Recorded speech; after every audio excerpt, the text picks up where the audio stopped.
You better see Linda. There's 3 seats up here. Thank you.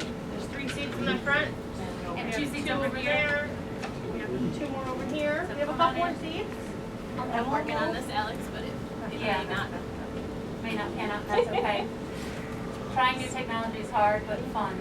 It's still good to do. That's an adventure. All right. Yeah. So why don't we get started? So my name is Alex. I'm the new executive director here. I started back in October. I'm so excited to be here and excited that we have a wonderful translator here. And I forget what your name is? Ginger. So hopefully this event can be a little bit more accessible because of her presence. So we have a couple things happening today. We have some speeches now. We're going to unveil portraits, one of Fran, who is the founder of ATI, and one of myself that Chris Kitchen, who's actually standing in the back and probably doesn't want to be pointed out, but has the teal shirt on and the mask. So he took the photo for us and made it look awesome. And then we have ice cream, which you guys all fundraised for, which was amazing. We got like $1,000 from like a penny here, $1 there, like $10 on Facebook. You know, like I'm just always blown away by you guys, and really honored to be in this position. So up first is our assembly member, Anna Kellis. We don't give her a break. She's going to retire. Yeah. You want to stand next to our interpreter? So she's been a tireless advocate and has helped us on many areas, especially the fair pay for home care. So trying to pay people's workers an actual decent wage to help them stay in the field, to keep people out in the community. So take it away, Anna Kellis. Absolutely. So it's so good to see you all again, and as you know, I'm also a person with disabilities, so this always feels like home to me. Well, have been, actually. So my whole life, this is a really interesting experience, so you guys will probably particularly be able to relate. I've been legally blind my whole life. We talked about it last time that I was here, but what I didn't know, and I didn't find out until I was like 40, that people who are legally blind have a predisposition way early in life to get cataracts. So normally where you would have that surgery at like 70, which I think is the average, I stopped really being able to see anything at like 42. So I just had those surgeries and one of them didn't work, so I had 3 more surgeries. So that has been the last 7 months, but now I have this really weird experience. And I don't know if you guys have experienced this, anyone here who has visual disabilities, or really I think of any disability. We get used to living and surviving with our disability, and for me, it's like really emotional. But being very nearsighted, you have like a superpower in your own way that you can see things that no one else can see. Like there's a world that I can see really close up. You know, I could put my chin on a book and I could still read it. Or I could like put a flower really close to my face and I could see every detail. And right before my surgery, I had this deeply emotional experience because I would be losing my superpower. You know, losing that part of me that not only helped me relate to a world in a different way, but that also let me shut out the world, because the world can be really noisy and also really stressful. And when I would take my contacts out, I could disappear from the world. You know, kind of like puppies, when they stick their head under the couch, they think you can't see them anymore. You know? So it's kind of the same feeling. It's like I took my contacts out, and now I'm not here and you can't talk to me, and I can't engage with you because I can't see you anyway, so don't even try. And it allowed me to like dissociate. So I had this surgery, and the second one I had a month ago, and now I can't take them out. So every night it's like I go to bed and I can still see everything, and I can't disconnect, and I also can't see all those details anymore. So it's a really new world that I'm relating to. So I am now fully abled physically and can see everything, and now have a whole new world to navigate and get used to. So I just wanted to share, because that's really new and it's like profoundly emotional. That I know this room, this is, so you didn't expect this to be therapy for me, but I feel like this is like the one room that can actually deeply relate to navigating our bodies and loving our bodies and not having our bodies be what the world physically has been designed to support. And the world is telling us that we're not the normal, but we know that we are just as normal and just as able. It's just the world hasn't designed itself, you know, or the society. So, you know, in a way, I wanted to share that that experience with you all. So given that, and that you guys are family to me, I did want to share a few things that we've been working on, that I've been working on, just so that you know like what we've been doing at the state level, and get feedback, take a few minutes to get me feedback. One thing that was mentioned that is so important is the movement that we did, Fair Pay for Home Care. How many of you are familiar with that act that she brought up? I'm glad. I really want you all to know about it, because we only got halfway there. We didn't get the full way that we wanted. There was a huge movement. It was an act called Fair Pay for Home Care, and it was based on the data that home health care aides, their salary, their hourly wage is dictated by the state and the federal government. So the local government can't set that, and even if we know as individuals that it is absolutely unacceptable how low the pay is, we can't do anything about it. What was identified is that their pay was literally 100% the poverty level. It had not been increased in about 30 years. And so we had a situation where over 90% of home health care aides in the state are women. A majority of them are people of color. And over 60% of them were living on at least one social service, and about 40% of them, hello. It's my little friend. It's wonderful to join us. And over 40% of them were housing insecure. So we were setting an environment that the people who are spending all of their hearts taking care of all of us are the people that we are making unstable in our society. And so we asked for that income to be increased to 150% the poverty level, which, hello, 150% the poverty level is still terrible, but they're at 100% the poverty level. And we fought for it. Both the Senate and the Assembly approved it in the budget, and the governor has done some really good things. This was one that fell a little short. In the end of the negotiation, she negotiated it down to a $3 increase. $2 the first year and $1 the second year, which brings them to about 112% the poverty level. What I am concerned about and what I want to educate you all about is sometimes when we do things, it burns all the political capital and it's hard to revisit because there's so many other crises that need to be taken care of. And those of us who fought really hard on this one know that this needs to be immediately revisited. Fine, we did that this year and next year, and then the year after that in the budget, we need to make sure that the rest of the amount that we were fighting for is added. So know that that fight is coming up.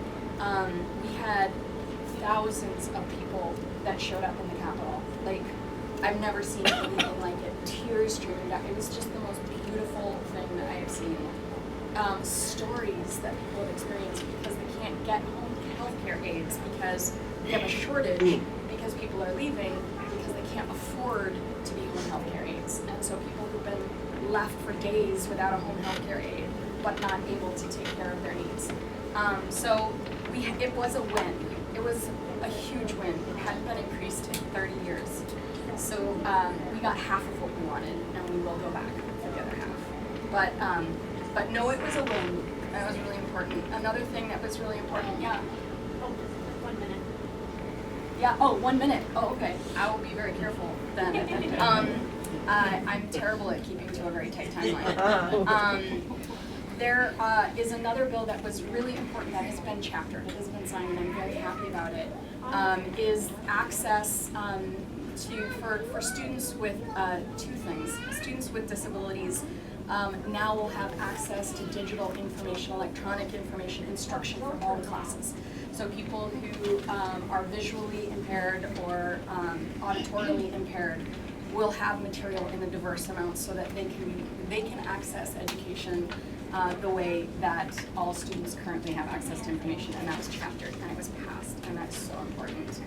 And there's a few other, and there's one in particular that we have all of these programs at the state level, but people who are deaf and blind or auditorily impaired don't have a way that they can access those programs.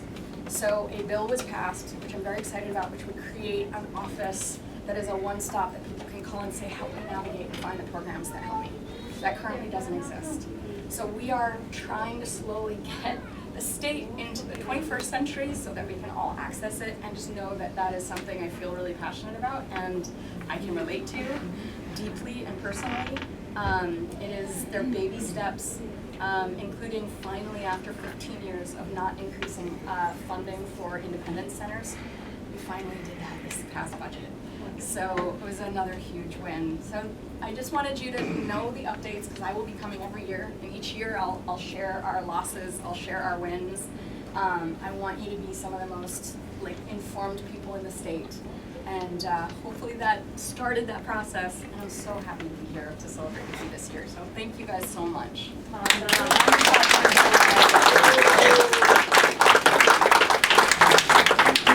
Thank you for continuing to fight for us. Absolutely. And I know you have another gazillion things to go through, so we will wish you well on your journeys and travels. And please note, we just opened an office this past year in Cortland. So I'm in the Chamber of Commerce in that building on the first floor, in the back and the right. If you need us, Sam is our Cortland office rep, and he is in the community. So please do reach out if you need us. Thank you. Perfect. Thank you so much. All right, up next is our wonderful chief of police, Paul Sandy. And don't Come on down. Good afternoon, everyone. Good afternoon. I'd like to thank Alex and her staff for the privilege of being here to address all of you today and to give you a little insight into the Cortland Police Department. The Cortland City Police Department is committed to protecting and serving all of our citizens and ensuring that you all know that you will all be treated fairly, equitably, and with respect. This includes our members of society who are facing disabilities, whether it's physical, mental health, or substance abuse. Our duty is not just to enforce laws, but to help our citizens who are in need and connecting them with services that can provide for their needs. We patrol the streets 24 hours a day, 7 days a week. We're not just answering calls, we're out there looking for people, who may need assistance.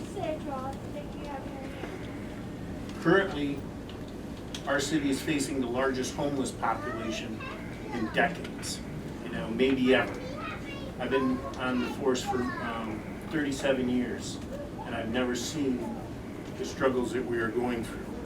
And many of these homeless are suffering from either mental health or substance abuse. We don't have all the answers to help provide the needs to these individuals. We do our best, and most of our officers, the vast majority, thanks to Deputy Chief Guerrera, have all received crisis intervention training. So they know how to de-escalate situations when dealing with vulnerable populations and trying to get to the root of the cause so we can get them the services they need. Now, we don't have all the answers, but we do have connections with several services throughout our community that do have answers and can provide assistance to those citizens in need. Family Counseling Service offers CODI, which is the Center of Treatment Innovation. They come out and they assist people who have substance abuse problems. They can help them with medical, housing, financial assistance, try to gain employment, as well as dealing with legal and family issues. However, these services are limited to Monday through Friday during the daytime. They're not available at night, they're not available on the weekend.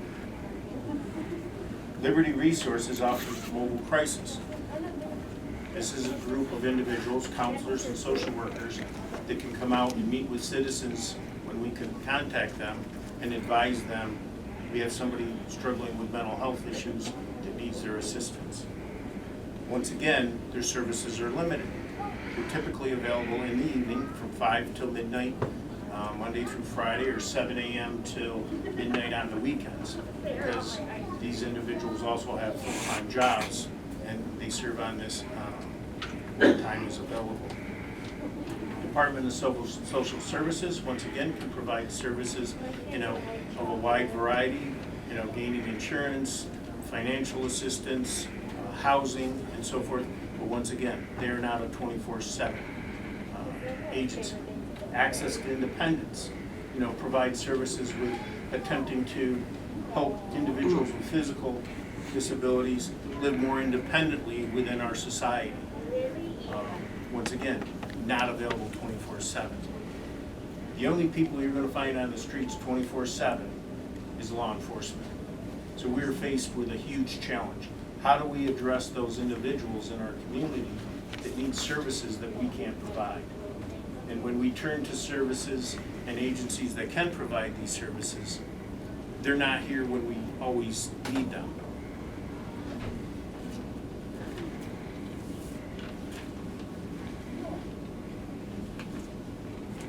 We need to ensure our government hears our voice and understands that funds are needed so that adequate staffing can be provided to these agencies, so they can get staffing and they can be available 24/7 and help a wider range of our community members.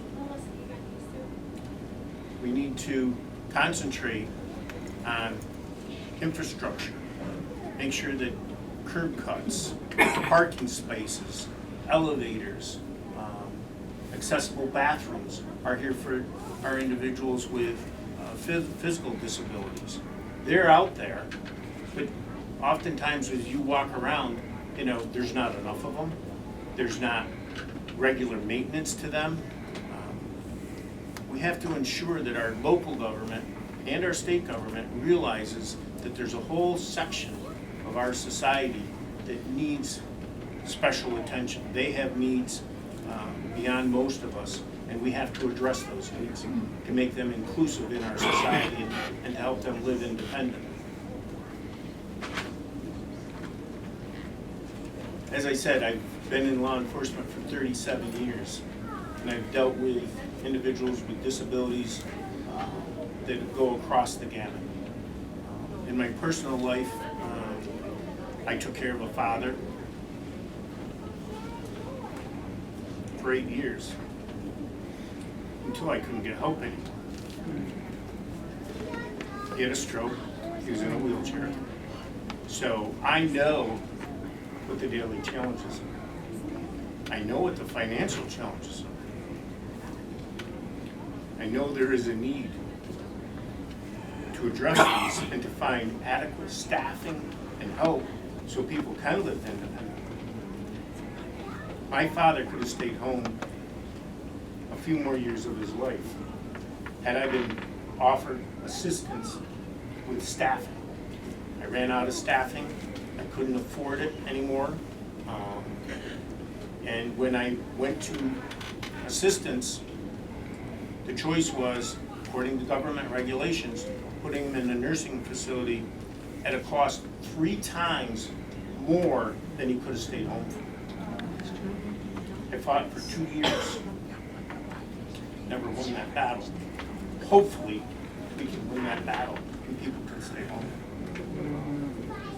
I've been dealing with friends who have children dealing with substance abuse and mental health issues, and I've been directing them on how to get services and where to go for rehabilitation and what to do after rehabilitation. There's some success stories there. There's some true success stories there on a personal level where they turned their life around because they were able to get the assistance they needed. One thing's extremely clear to me, and it should be to every member of our community, and particularly our politicians. Everyone in our community is valuable. They're important, and they need resources to help them live their life as independently as possible. We need to be their advocates. We need to speak loud. People need to hear our voice. And we need to get the funding for these programs and make sure that these populations within our community are not neglected. That's our duty, to make sure that people listen, so the resources are there. So when our officers come across somebody in the middle of the night that needs services that we can't provide, that we can pick up the phone, we have somebody there that can come and assist these individuals immediately and not wait for a day or two to get them the assistance. I was personal friends with Fran Pizzola. And I was blessed to have her as a friend for decades, both before her accident and after. She was an amazing woman. And founding this organization is her legacy. Thank you.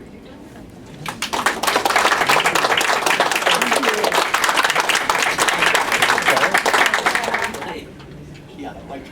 Yeah. I've been on the board for 5 years and I've been the board chairman for the last 3. Oh, I'm on the list here. Last year I forgot some people and never left it down. Okay, Laura Eaton is our vice chair. Where's Laura? Okay. Kathleen Barnes, I don't think is here. Christine Cardigan, you're there. Connie Bentley, there she is.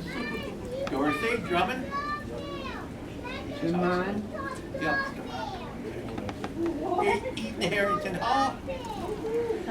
Melissa Kaiser's not here. Barbara Morris, back there. Hi, Bart. Janet Oshel.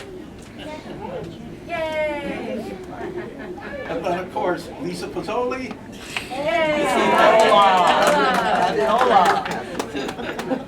Linda Stock, I don't see.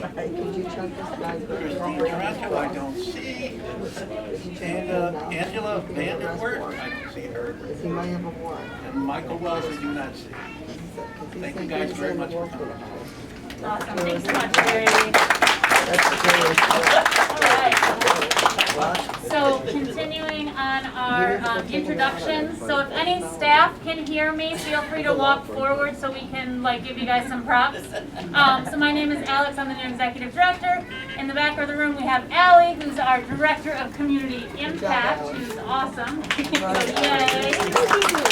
We have Erin, who's in the power chair with the awesome blue fabric mask, who's our advocacy specialist. Yay. We have Rick, who's our admin assistant in the awesome ATI hat in the back. Yay, Rick. We have Terry, who's our transitions, housing, and Olmsted subsidy. I messed it up, but that's okay. Yay! And then we have Kathy. And don't forget Jen from the library.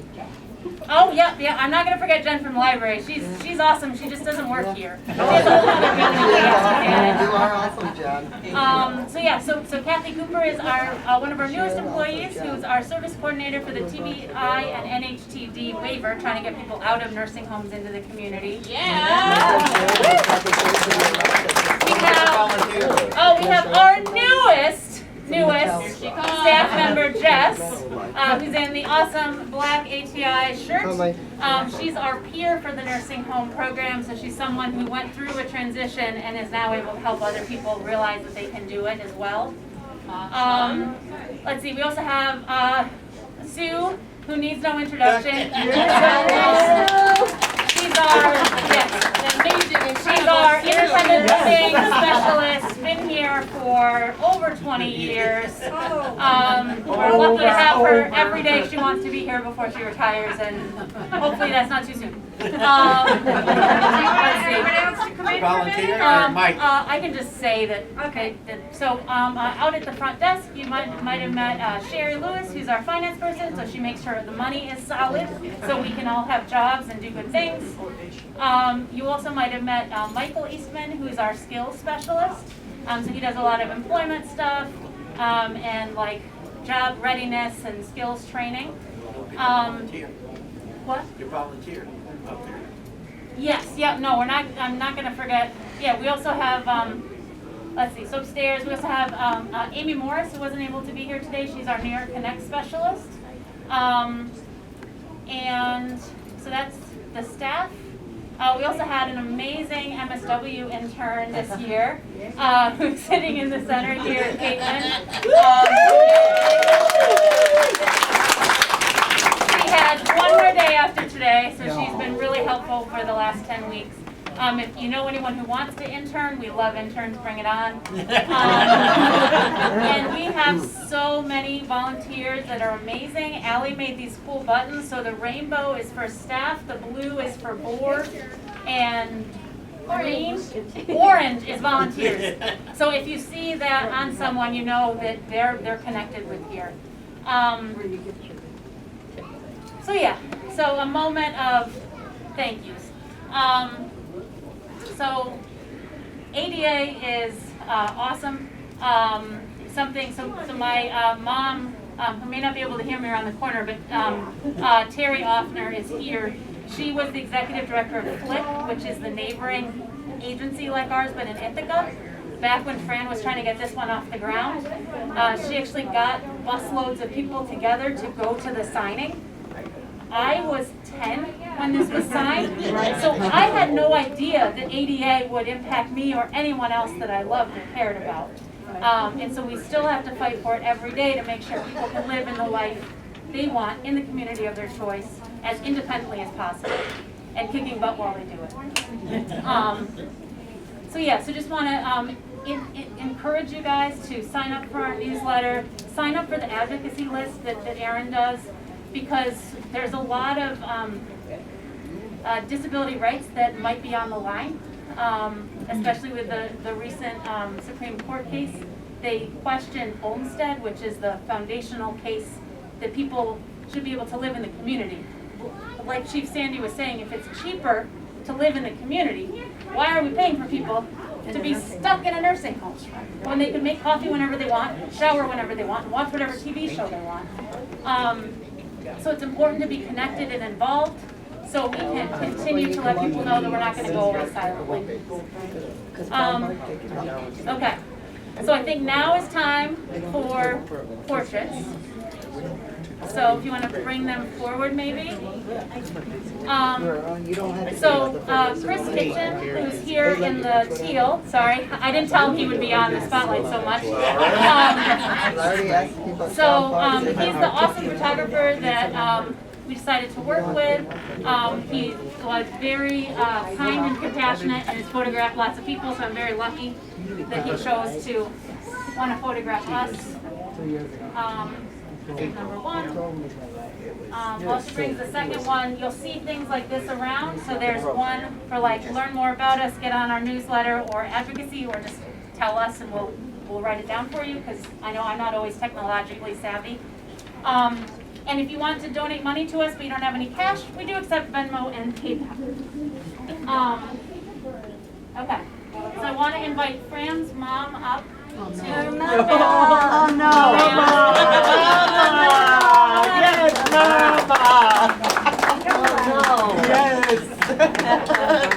And can I invite my mom up, Carrie? I didn't tell you. That's not nice. Mother. Mother. Her mother. That's the second mom. First.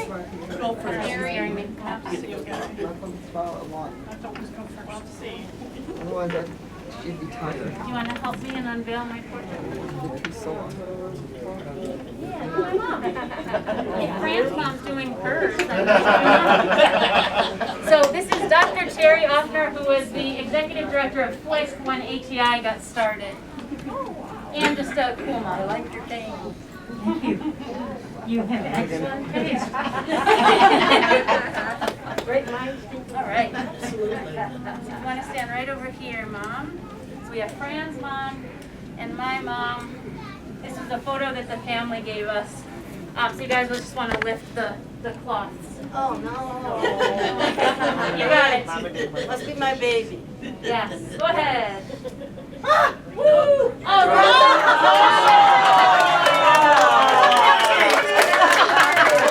That was not on purpose. And just this side. I apologize. Yes.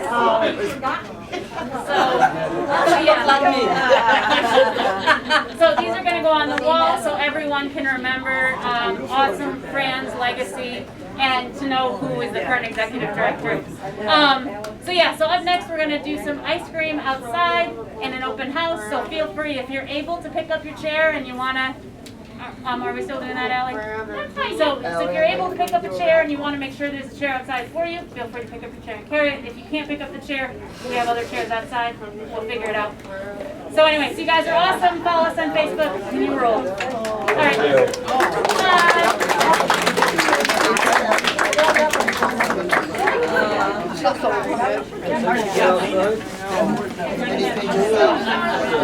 Anything?